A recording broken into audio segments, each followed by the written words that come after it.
श्री स्वामी समर्थ. आचार्य मंजुषा जोशी या युट्यूब चॅनलवरती आपल्या सगळ्यांचं सहर्ष स्वागत.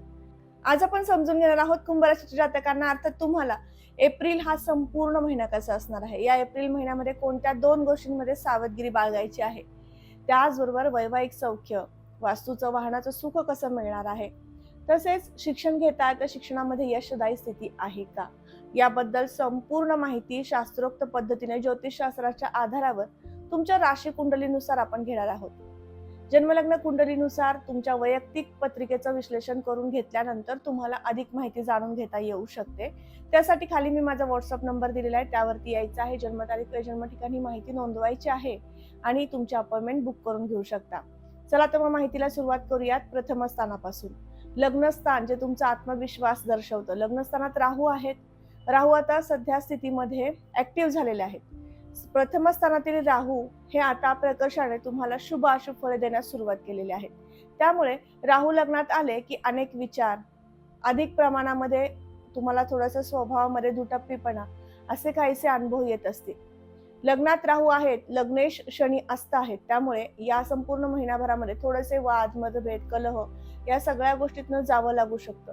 लग्नेश शनी 19 एप्रिल पर्यंत अस्तावस्थेमध्ये आहेत. बुध आणि मंगळ या दोन ग्रहांना घेऊन धनस्थानात ते विराजमान आहेत. धनस्थानाचं फळ तुम्हाला कुटुंबाचं सौख्य आणि धनवृद्धिंगत करून देण्यासाठी होत असतं. या ठिकाणी एक शुभ एक पापग्रह घेऊन शनी महाराज या ठिकाणी आहेत आणि तुम्हाला 7.5 देत आहेत. त्यामुळे आता तुमच्या परीक्षेचा काळ आहे आपण म्हणूया, त्यामुळे सावधगिरी बाळगायची आहे. कुटुंब सौख्य प्राप्त होताना मतभेद, कलह होणं शक्यता आहे, म्हणून विशेष काळजी घ्यायची आहे. कुठलाही निर्णय देताय किंवा तुमच्या कुटुंबातील इतर व्यक्तींसोबत संवाद साधताय, इथे कुठेही वादाचे प्रसंग येत असतील तर नक्कीच माघार घ्यायची आहे किंवा या गोष्टींना तुम्हाला टाळता आलं तर बरं राहील. कारण त्यामुळे होणारा मानसिक त्रास, कारण प्रथमातला राहू मानसिक त्रास निर्माण करून देत असतो आणि तो तुम्हाला होऊ नये म्हणून ही तुम्हाला काळजी घेण्यास सांगितलं आहे. धनस्थानावर आपण जसं धनवृद्धिंगत होईल का पाहतो, धनस्थानामध्ये आपण मोठ्या गुंतवणुकी सुद्धा पाहत असतो. तर या दृष्टीने सुद्धा हा महिना संमिश्र असेल. दुसऱ्या पंधरवड्यामध्ये मोठ्या गुंतवणुकी निश्चित करू शकता. तृतीय स्थान पराक्रम, परिश्रम, कीर्ती आणि स्थानामध्ये शुक्र आणि रवी या दोन ग्रहांची उपस्थिती आहे. तृतीयात रवी आले आणि तेही नीचस्थ आहे, त्यामुळे या महिन्यामध्ये अधिक परिश्रम होणं साहजिक आहे. मंगळ असत आहे, त्यामुळे मनासारखी कामे मार्गी लागत नाहीये, त्यामुळे चिडचिड होतीये. काही कामांचं नियोजन करत होतो पण अर्धवट राहतात, असे काहीसे फळ तुम्हाला मिळू शकते. अर्थात तुमच्या जन्मलग्न कुंडलीमध्ये या ठिकाणचे अधिपती मंगळ होतात आणि ते जर उच्च स्थितीमध्ये, उत्तम स्थितीमध्ये असतील तर मात्र तुम्हाला फार मोठे धोके निश्चित नाहीत, पण गोचर ग्रहांची ही स्थिती मात्र तुम्हाला परिश्रमी करणार आहे. अधिक परिश्रम तुम्ही जेवढे कराल तेवढे तुम्हाला अतिशय श्रेष्ठ असं उत्तम फळ सुद्धा देऊन जातील मंगळ. त्यामुळे विशेष काळजी घ्यायची आहे, कामाची गती वाढवायची आहे. या दरम्यान जो मीडिया क्षेत्रासंदर्भातील कार्य करतो, या ठिकाणी शुक्रांची उपस्थिती आहे, त्यामुळे त्या ठिकाणी तुम्हाला कीर्ती प्रसिद्धीचे योग आणतील. तुम्ही युट्यूबर असाल, सिनेस्टार असाल तर तुमच्यासाठी, तुम्ही युट्यूबर असाल किंवा सिनेसृष्टीमध्ये काम करताय, तुमच्यासाठी सुद्धा उत्तम कालावधी असणार आहे. याचबरोबर तुम्हाला वैयक्तिकरित्या कुठल्याही प्रकारचं शिक्षण घ्यायचं जे कला क्षेत्रातलं आहे तर तुम्ही सुरुवात करू शकता, कारण शुक्र तृतीयात आले की तुम्हाला विशेष कला क्षेत्राची आवड निर्माण करून देत असतात, त्यामुळे तुम्हाला परिश्रम करायला लावत असतात. त्यामुळे या तृतीयातल्या शुक्रांचं तुम्हाला हे फळ मिळू शकतं.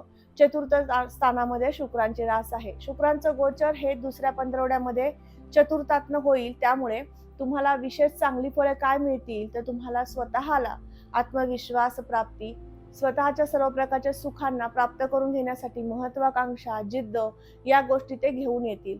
तसेच तुम्हाला वास्तू आणि वाहनामध्ये सुख सुद्धा प्राप्त करून देतील. तसेच तुम्हाला वाहन आणि वास्तू सौख्य सुद्धा प्राप्त करून देतील. त्याचबरोबर मातृसौख्य सुद्धा तुम्हाला मिळणार आहे या संपूर्ण महिनाभर. पंचम स्थान शिक्षण, संतती आणि प्रणय पाहिला जातो. या ठिकाणी बुधांची रास आहे. बुधांचं गोचर सुरुवातीला सांगितलं की अस्तावस्थेमध्ये धनस्थानातनं आहे. बुध मीन राशीतनं म्हणजेच स्वतःच्या नीच राशीतनं आणि तेही अस्त अवस्थेमध्ये गोचर करणार आहे. त्यामुळे पहिला पंधरवडा जड जाऊ शकतो शिक्षण घेणाऱ्या वर्गाला, जो वैद्यकीय क्षेत्रातलं शिक्षण घेतोय, सायन्स साईडने शिक्षण घेतोय, कुठल्याही प्रकारचे कलात्मक कोर्सेस करतोय किंवा कुठल्याही प्रकारचे कम्प्युटर क्षेत्रातले कोर्स सुरू आहेत किंवा शिक्षण सुरू आहे, तर अशा वर्गाला थोडासा पहिला पंधरवडा जड जाऊ शकतो. अभ्यास होणं नाही किंवा विस्मरण होणं, अभ्यासातली गोडी कमी होणं, अशा काही ना काही तक्रारी तुम्हाला दिसून येऊ शकतात. मग इथे तुम्हाला उपासनेची गरज पडू शकते आणि ती काय करायची आपण व्हिडिओच्या शेवटी समजून घेणार आहोत. तसेच राशीपत्रिकेतील पंचमावरून आपण प्रणय जेव्हा पाहतो त्यावेळेस प्रणय सौख्य तुम्हाला या महिन्यामध्ये संमिश्र प्रमाणात मिळणार आहे. किरकोळ प्रमाणात मतभेदांची शृंखला असू शकते किंवा एखादा तुमच्या किंवा तुमच्या पार्टनरच्या करिअर विषयी तुम्हाला एखादा विचार किंवा विषय डोक्यात राहणं आणि त्याच्यावरती सतत चिंतन होणं या तक्रारी होऊ शकतात. बुध जेव्हा नीचस्थ असतात आणि अस्तावस्थेमध्ये असतात त्यावेळी तुम्हाला अधिक चिंतित करतात, त्यामुळे तुम्हाला ही चिंता काळजी जाणवू शकणार आहे. राशीपत्रिकेतील पंचमावरण आपण संततीचं सुख पाहतो. संतती सौख्य या महिन्यात उत्तम प्रकारे मिळेल. तुमच्या संततीच्या सोबत तुम्हाला राहण्याचे, फिराव्यास जाण्याचे शुभ संकेत आहेत, त्यामुळे हा महिना त्यासाठी उत्तम आहे. स्थानावरून आपण आरोग्य पाहतो. आरोग्यासाठी हा महिना उत्तम आहे. या महिन्यामध्ये मोठ्या प्रमाणातील आरोग्याच्या तक्रारी निश्चित नाही आहेत, परंतु ज्यांना त्वचा विकार आहेत त्यांना मात्र काळजी घ्यायची आहे. या दरम्यान शनी बुध युती आहे आणि मंगळ सुद्धा युती आहे, त्यामुळे शुगरचा त्रास आहे आणि काही त्वचा विकार उद्भवलेत किंवा काही लागले हातापायाला तर जखम झाली आहे, तर त्यासाठी तुम्हाला विशेष काळजी घेणं आवश्यक राहील. पहिल्या 15 आठवड्यामध्ये तुम्ही स्वतःच्या आरोग्याची विशेष काळजी घ्यावी. राशीपत्रिकेतील 6ष्ठ स्थानावरनं आपण खरेदी विक्रीचे व्यवसाय सुद्धा पाहतो. ज्यांचा रिअल इस्टेट मधील बिझनेस आहे त्यांच्यासाठी हा महिना संमिश्र असेल. या महिन्यातील शेवटचा आठवडा तुमच्यासाठी श्रेष्ठ असेल. नवीन कार्य तुम्हाला हाती लागतील, नवीन जमिनी खरेदी होऊ शकतात किंवा नवीन जमिनीमध्ये इन्व्हेस्टमेंट केल्यानंतर तुम्हाला त्याचे लाभ सुद्धा प्राप्त होऊ शकतात. तसेच राशीपत्रिकेतील 7मा भाव वैवाहिक सौख्याचा आहे, पती किंवा पत्नीच्या सुखाचा आहे. या ठिकाणी आपण पार्टनरशिप मधील व्यवसाय सुद्धा पाहत असतो आणि या सर्व दृष्टीने विचार केला पार्टनरशिप मधील बिझनेस आता तुम्ही सुरू करून घेऊ शकता. या व्यवसायासाठी तुम्हाला गती प्राप्त होईल. केतू या ठिकाणी आहेत, त्यामुळे व्यवसायामध्ये सातत्याने बदल होत आहेत. काहीतरी चेंज करावं, बदल करावा असा विचार येतोय. आता कृती होऊ शकते. या महिन्यामध्ये तुम्ही डिसिजन घेणार आहात की मला काहीतरी व्यवसायामध्ये परिवर्तन करायचे आणि हे सगळे योग तुम्हाला 14 एप्रिल नंतर येणार आहेत.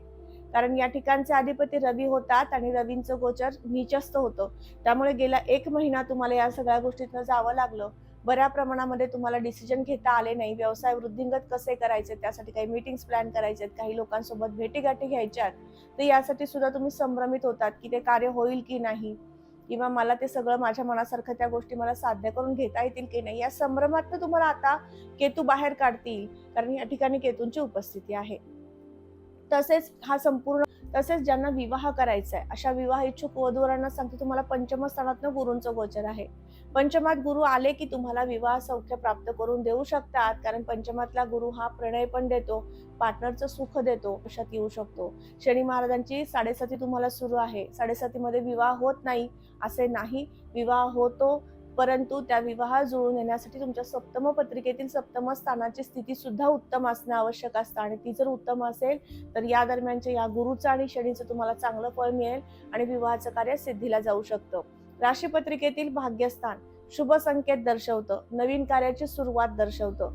भाग्यस्थानात असणारी तुळ राशी आणि शुक्रांचं गोचर 4th स्थानातनं होणार आहे. शुक्र चतुर्थात आले अर्थात 15 तारखेनंतर शुक्रांचं गोचर चतुर्थातनं जेव्हा सुरू होईल तदनंतर शुक्र तुम्हाला भरभरून सौख्य प्रदान करून देतील, नवीन संकेत आणतील, नवीन कार्यामध्ये इन्व्हेस्टमेंट करायला लावतील किंवा इंटरेस्ट तुम्हाला निर्माण करून देतील.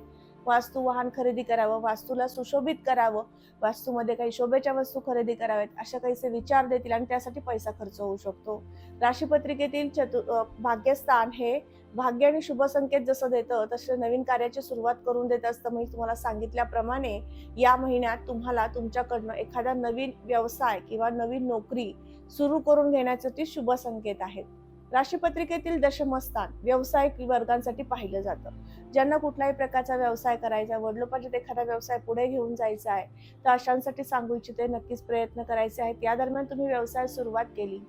व्यवसाय स्थानाकडे जाऊयात. व्यवसाय स्थानावरनं आपण व्यवसाय डेव्हलप कसा करायचा आहे किंवा व्यवसाय कधी नवीन सुरू करायचा किंवा कसा पद्धतीने तो उत्तम चालेल या सगळ्या गोष्टी पाहतो. आणि या ठिकाणी वृश्चिक रास आहे, मंगळ अस्थ आहेत, बुधयुक्त अस्थ आहेत, त्यामुळे हा संपूर्ण महिना तुम्हाला व्यावसायिक वर्गाला संमिश्र आहे. कागद, कापड, प्लास्टिक, संगणक या क्षेत्रात काम करणाऱ्या वर्गाला अतिशय संमिश्र प्रमाणात फळे मिळणार आहे, लाभप्राप्तीचे संकेत देणारा असणार आहे. तसेच या महिन्यामध्ये एक विशेष योग घडत आहे. तुमच्या गोचरी पत्रिकेचा कालसर्पदोष, ज्यामध्ये प्रथम भावापासून 7म भावापर्यंत सगळे ग्रह तुम्हाला लग्न द्वितीय, तृतीय, चतुर्थात, पंचमात, षष्ठात आणि सप्तमात तुम्हाला दिसणार आहेत. त्यामुळे अर्धकालसर्प निर्मिती होते, कालसर्प दोष निर्माण होतो आणि या सगळ्या कालसर्प दोषाचे परिणाम असे असतात की मन अस्थिर होतं, मनामध्ये अनेक निगेटिव्ह विचार येतात आणि त्या निगेटिव्ह विचारांचा सुद्धा परिणाम तुमच्या बिझनेसवर होतो. म्हणून या महिन्यामध्ये कोणताही व्यावसायिक वर्ग जो आहे, कुठलाही व्यवसाय तुम्ही करताय त्या व्यवसायामध्ये सातत्य ठेवा, पॉझिटिव्हिटी ठेवा की माझा हा व्यवसाय मला पुढे घेऊन जायचा आहे, निश्चित मी यामध्ये यशस्वी होणार आहे, मला माझी कामे व्यवस्थित पूर्ण करायची आहेत, असं सगळा स्वतःचा आत्मविश्वास असणं तितकंच गरजेचं ठरणार आहे. लाभाचे योग या महिन्यात संमिश्र असतील. व्यापारातून किंवा नोकरीतून तुम्हाला लाभ संमिश्र प्रमाणात मिळतील. मोठ्या गुंतवणुकी 19 एप्रिल नंतर निश्चित कराव्यात आणि खर्चासाठी तुमच्या स्वतःच्या कुटुंबासाठी, तुमच्या स्वतःच्या घरासाठी, रिनोव्हेशनसाठी किंवा घरामध्ये काही शोभेच्या वस्तू खरेदीसाठी तुमचा उत्साह असेल आणि त्यासाठी तुमचा पैसा खर्च होऊ शकतो. आज आपण समजून घेतलं संपूर्ण एप्रिल महिना कसा आहे. आता उपासना एप्रिल महिन्यामध्ये का करायची आणि कोणत्या बाबतीमध्ये. ज्यांना विवाह करायचा आहे, संतती सौख्य प्राप्त करून घ्यायचंय, अशांनी या संपूर्ण महिनाभरामध्ये गणपती स्तोत्राचं पठण करायचं आहे.